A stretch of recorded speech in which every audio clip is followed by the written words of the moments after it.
In this project, we are having a very good combination of best machinery and good skilled employees. So, with this best combination, we can fulfill all the requirements of our customers. From this project, we can produce a good trained engineers and workers for the industry inside and outside Egypt.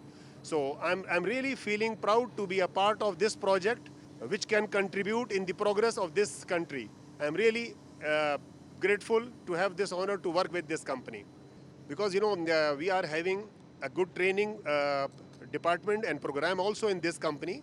So we are bringing some experienced employees, and we are also hiring some fresh workers, and we are giving them a training in our factory.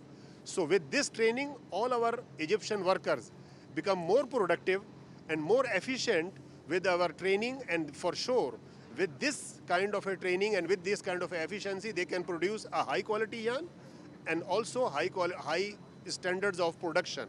And also, this industry become a breed, or you can say for the other countries also, the trained workers and engineers, we can shift from there to new projects which are coming into this country. So we can serve these new projects from these trained workers and engineers, so which can also contribute. So the new projects can immediately will be having a good trained workers and skilled workers, so they will not waste time to train the workers again.